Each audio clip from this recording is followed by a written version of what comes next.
You know, what if your daily devotional was also a really sophisticated digital marketing funnel? It sounds a little surprising, I know, but today we're going to dissect this fascinating document that shows exactly how modern faith organizations are building huge global communities online. It's this incredible blend of spiritual guidance and some really powerful digital strategy.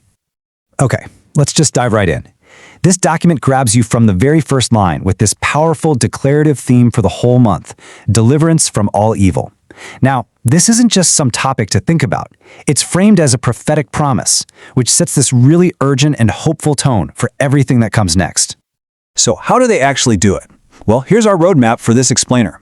We're going to start by unpacking the daily promise that's right at the heart of this devotional. Then we'll get into the core message and see how it pushes people to act. After that, we'll look at the organization's pretty ambitious global mission. And finally, we'll uncover all the digital tools they use to keep their community plugged in 24/7. It's a fascinating journey, so let's get started. First up, a daily divine promise. Let's just figure out what this document is, who it's made for, and why it's put together this way. So the source is called Ambassadors Daily Banquets. You can kind of think of it like a daily spiritual meal, right? But it's served up to a global congregation completely online. And get this date, December 1st, 2025. This tells you it's not just some one-off post. It's part of a really carefully planned, long-term content strategy. It's designed to keep a worldwide digital community engaged day in and day out.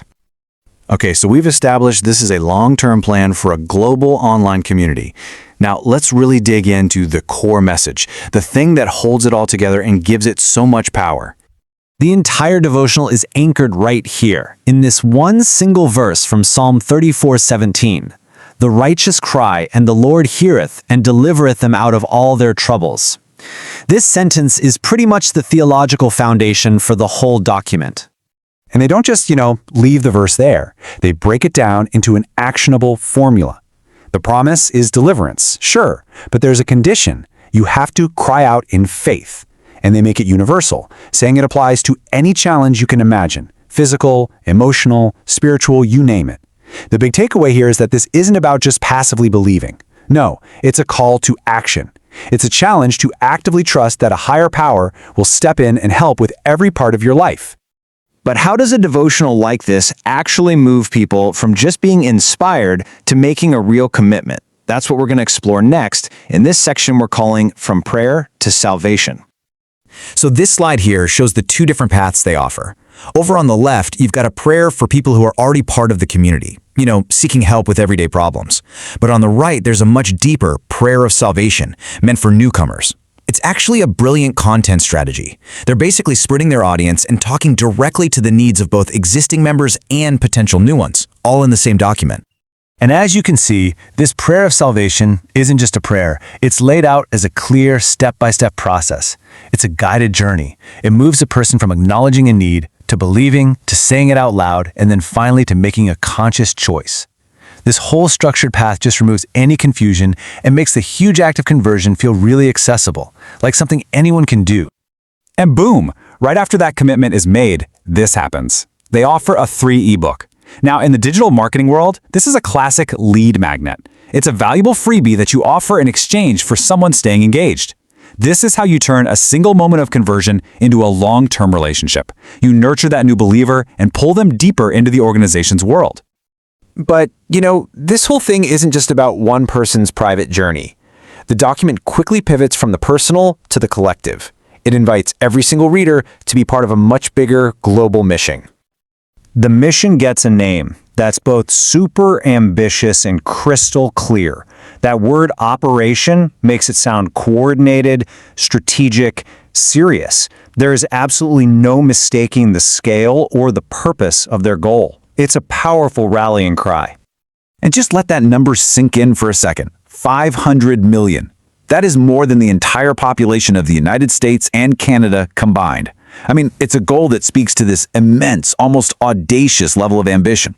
It shows a profound belief in the power of their message to connect with people all over the world. And to make that massive goal feel, achievable, they break it down into 3 clear roles for anyone who wants to help. You can pray, You can take direct action as a volunteer, or you can give financial support as a kingdom investor. This kind of tiered approach makes sure that absolutely anyone, no matter their situation, has a concrete way to get involved. So, they've got this huge, ambitious goal to reach 500 million people. But how do they actually keep a community that big and that spread out, connected and engaged? Well, the answer, as we're about to see, is a masterful use of technology. They've built an entire digital ecosystem. This isn't just a Facebook page, it's a multi-channel strategy. You've got WhatsApp for that real-time, close-knit community feel with special groups for prayer or even business networking. You've got Telegram for broadcasts and podcasts. And then, of course, they use the massive reach of platforms like Facebook, TikTok, and YouTube, making sure the content fits each one. They literally meet people exactly where they already are online. Now this reveals the brilliant simplicity of their strategy for a 24/7 global prayer chain. By coordinating specific prayer hours all across the world's time zones, they create this really powerful feeling of a non-stop unified community. Someone is always praying. The mission never sleeps. This is how you transform a scattered group of individuals into a single, cohesive, and constantly active global force. So, what does this all add up to? Well, this document is so much more than just a daily devotional. It's a masterclass in modern faith outreach. It's a complete blueprint for how you can blend spiritual content with a really sophisticated digital strategy to build and grow a thriving global community. So, as we've seen, technology is totally transforming the way we connect, the way we build community, and yeah, even the way we experience faith. The question this really leaves us with is, what's next? As the digital and the divine get even more tangled up, what new forms of community and connection are going to pop up? It's definitely a question worth thinking about. Thanks for watching. Good day, beloved. Thank you for watching. If this kingdom message has blessed you, please like, comment, and share with someone today. Stay connected with God's servant David Felix Nwefulu by subscribing for more daily kingdom inspirations and turn on your notification button so you do not miss a word that strengthens your faith. God bless you.